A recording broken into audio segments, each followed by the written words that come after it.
ये कोई नई बात नहीं है। आप 1989 को याद कीजिए, इलेक्शन रिजल्ट आने के बाद राजीव गांधी चुनाव हार गए, प्रेस कॉन्फ्रेंस की, कहा कि ये कैसे हो सकता है, मैं तो इस रिजल्ट को मान ही नहीं सकता।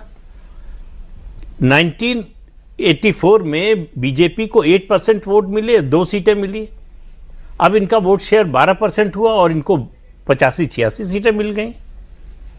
तो ये तो एडअप नहीं करता। ये बिल्कुल, इसको मैं मानने को तैयार नहीं हूं। तो ये कोई पहला मौका नहीं। दूसरा, वोट की चोरी कैसे होती है।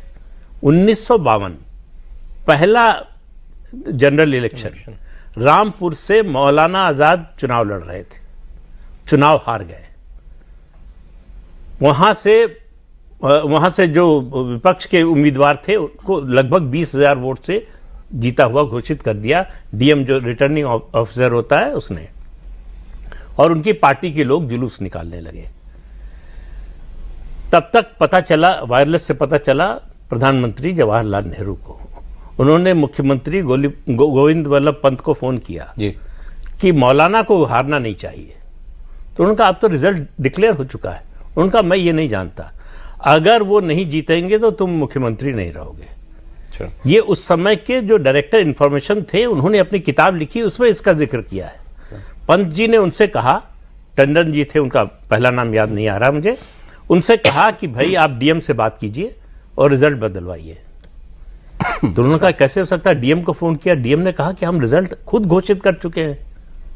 तो बोले कि अगर जो है नहीं होगा तो ना पंत जी की नौकरी रहेगी ना आपकी नौकरी रहेगी।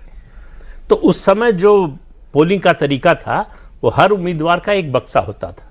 अच्छा। उस पर कोई सिंबल नहीं होता था, कुछ नहीं होता था, कोई मोहर नहीं लगती थी। ये जो है सौरभ जी का बक्सा है, हम सौरभ जी को वोट देना चाहते हैं, उस बक्से में हमने बैलेट पेपर डाल दिया।